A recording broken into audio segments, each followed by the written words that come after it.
Hello, everyone. Thank you so much for coming back for another episode. Really excited about this one. Mindy and I actually met, I think, in person, like a year and a half, maybe almost 2 years ago now, if I Yeah, remember probably close to correctly. 2 years. Yeah, you came to Atlanta for a mastermind, Yeah. and I was privileged enough just to kind of sneak in the side door and hear what you guys were talking about and kind of collaborate on a couple of things, which I love. But it also leads to these types of relationships and the continuation of that.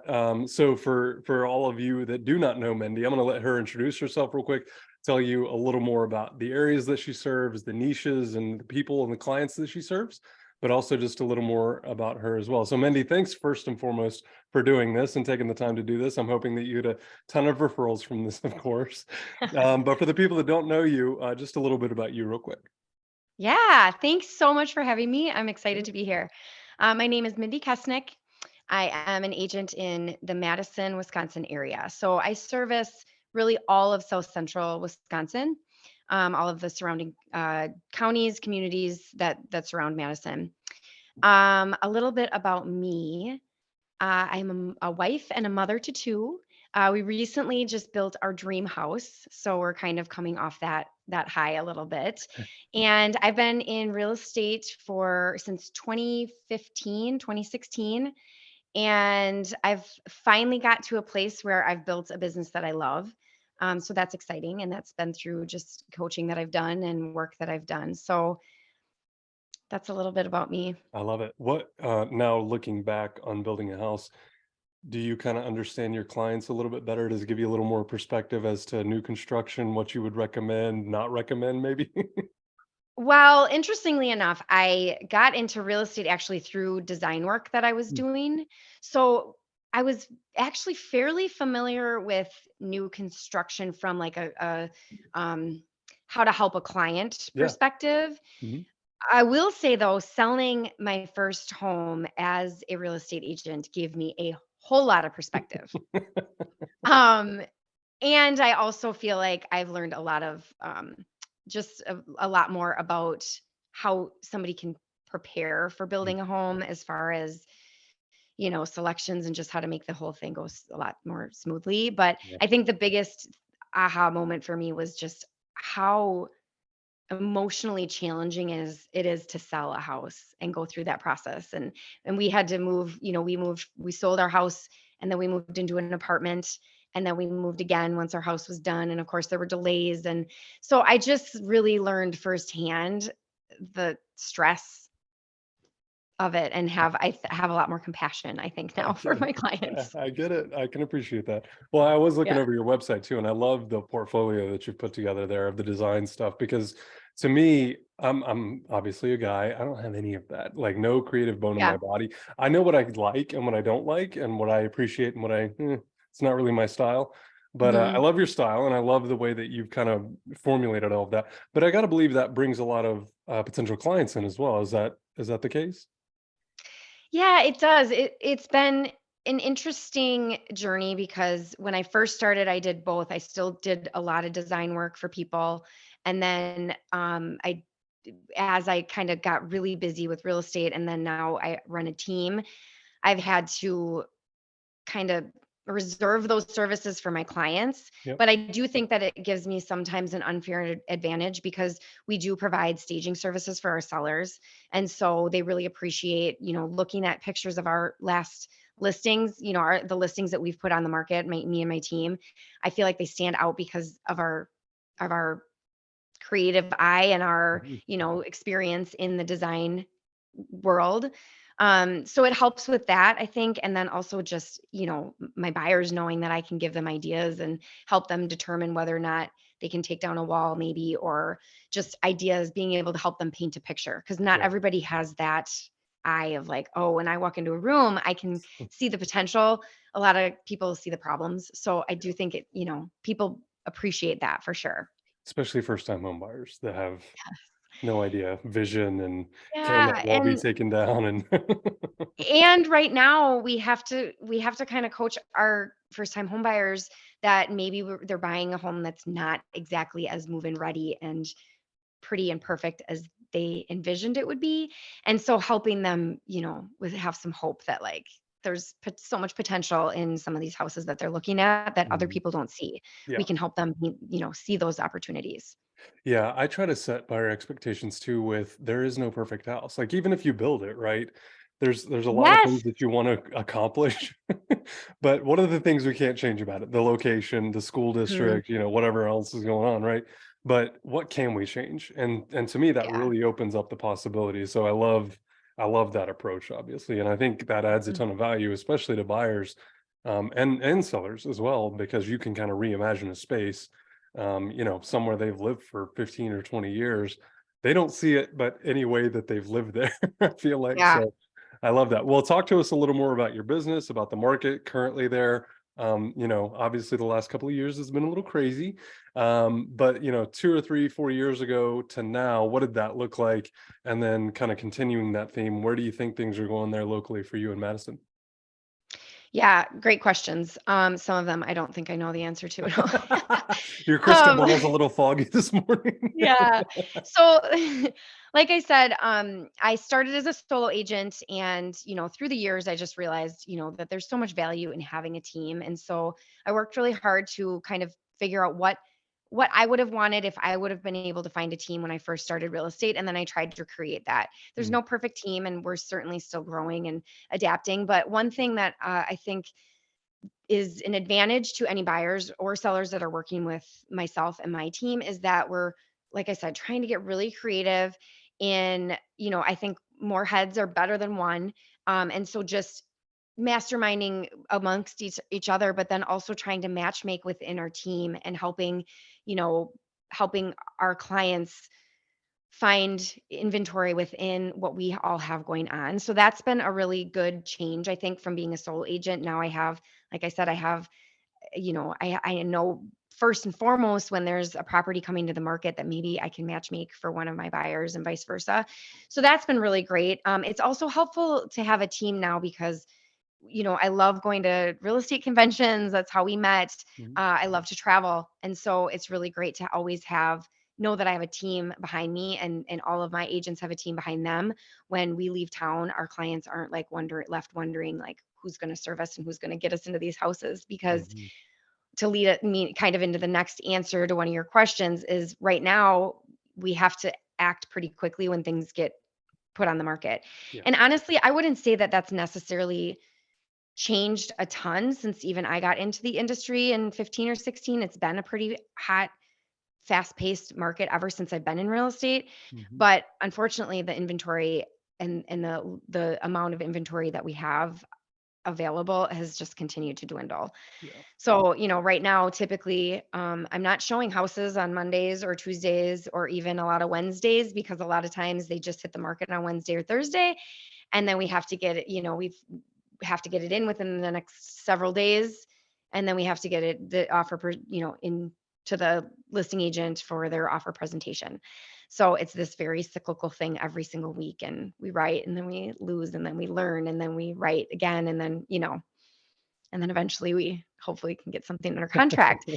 Um, and as for where we see it going, there's so much talk about like the market crashing and things like that. Like, first of all, just, for anyone who's not familiar with the Madison, Wisconsin area, not that anywhere is recession proof, but Mm, we are up there as far as being recession proof to a degree, just because there's so much relocation that happens here because of the job opportunities that we have here. We've got some really great uh, hospitals and clinics who are great employers. We've got Epic, which is a huge IT company that brings in a lot of people. They've got a lot of turnover, so there's people buying and selling to move in and out of the Madison area for that. We've got the university, of course. We're a college city, which makes it really fun. We've got the seasons. We've got a lot going for us. So what's gonna change the market? We are adding inventory slowly but surely with new construction, but the new construction is typically starting at upwards of a half a million and higher. Um, the other thing I think that's gonna affect inventory nationwide, is gonna be just the seniors that are still currently able to be living in their homes. They're not gonna be living and or living in their Yeah. home. Exactly. As morbid as that sounds, it's the truth Yeah. that it's at some point we're going to have an influx in inventory because people have been living in their homes all into like well into their late 80s, 90s, which is great, but normally, a dozen decades ago, that would have that inventory would have turned over, Mhm. 30 years prior. Right. So, there's a lot of homes that would be a great fit for families that are still being lived in by a single person or a couple, and they're kind of bottlenecking that inventory. So at some Mhm. point that's going to change. And I think that's going to be kind of the next thing that changes our market and Mhm. probably a lot of the markets around the country. Yeah. Yeah, no, I agree with you. And there's a lot of parallels between where you are and where I am here in Atlanta. Like you said, kind of 500,000. We see every once in a while that 400,000, generally townhomes or condos that are Yeah. attached. Yep. But single families, 500,000 starting as far as new Mhm. construction goes. So it is quite a challenge. But then to your point, the job market, new businesses moving here, new business creation here is massive. And not just because of the tax benefits. A lot of people always attribute it to, well, if you pay for that business to come, it'll always come. Well, we do, but there are a ton of businesses that have relocated here that have gotten zero tax benefits. And they just want to be here because of the low cost of living for their employees, a really, really healthy workforce Yeah. to pick from. And as you know, in the last couple of years, between logistics and people working, trying to work or trying to find work, those are like the big two issues that we've seen in our industry, but in a lot of other industries that they just can't find good people to work, and they're Yeah. willing to pay great money. I mean, it's one of the Yeah. healthiest job markets we've ever been in. So, well, talk to us a little bit about your area. What are the trends you're kind of seeing? I know you mentioned new construction there, but like you mentioned as well, the baby boomers being the second largest generation, right behind the millennials that are trying to buy their houses. Yeah. What other trends are you seeing? Is there anything else that you think is worth noting? Kind of at this halfway point, give or take, of 2023.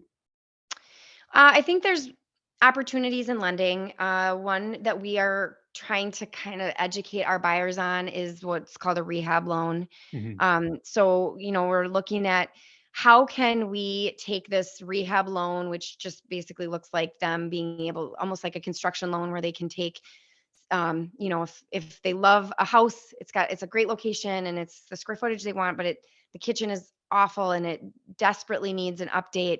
They can now borrow potentially the money they need within their mortgage Hmm. and loan, borrow that money upfront to have that kitchen redone at the time of closing.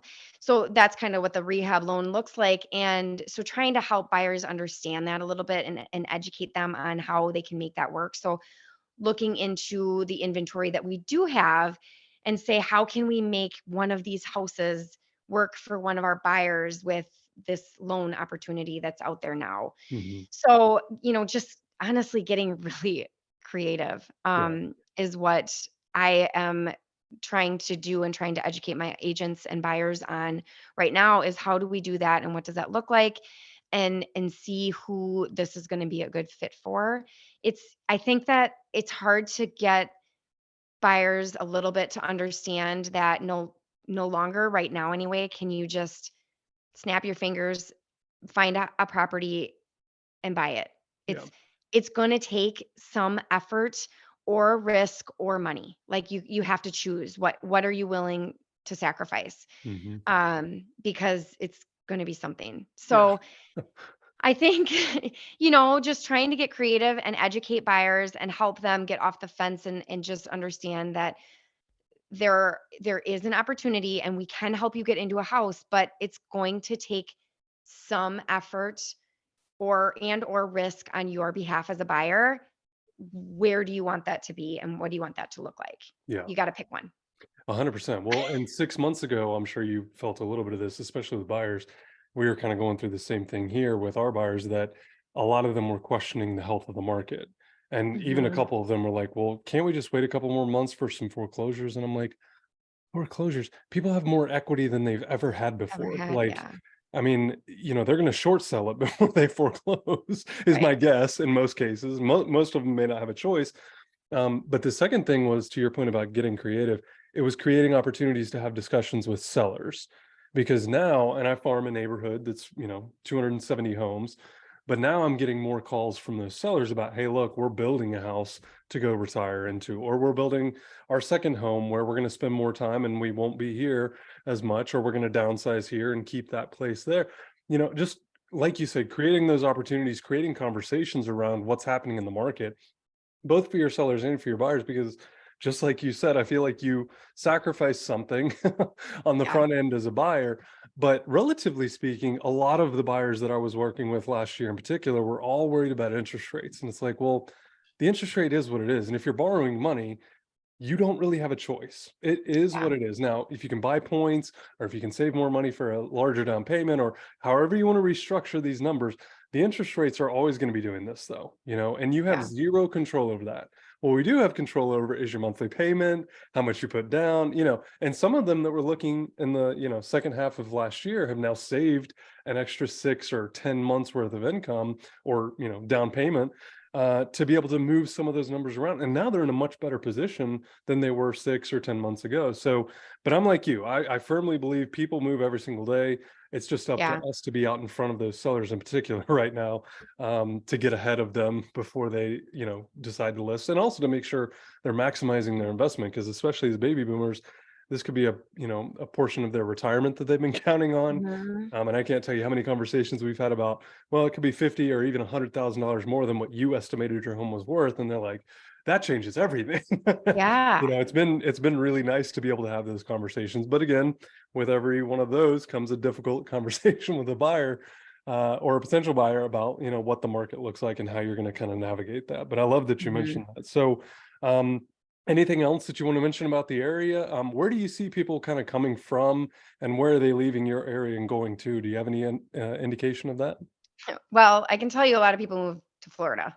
Yeah, Like, when they're retired and I mean, because Wisconsin is beautiful when it's beautiful, but man, when it is not beautiful, it has me questioning why I live here, every day. And then summer comes and I'm like, "Oh yeah, this is why." that's why.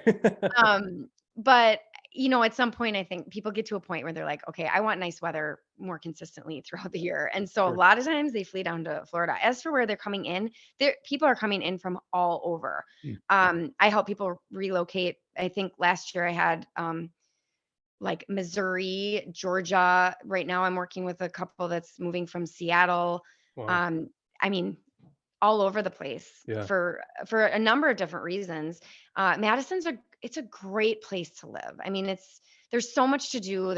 I mean, when I'm not at home, I'm usually at a park somewhere walking, hiking, and we've got, I mean, I could pick 6 different places within 10 minutes of my house to go hiking or walking. That's So awesome. we're just, we're a very outdoor, family friendly, exciting, entertainment filled city, but yet we're not huge. So like we joke about our traffic jams because anyone coming here from Atlanta is gonna like laugh at us being like stuck on the belt line is what we say.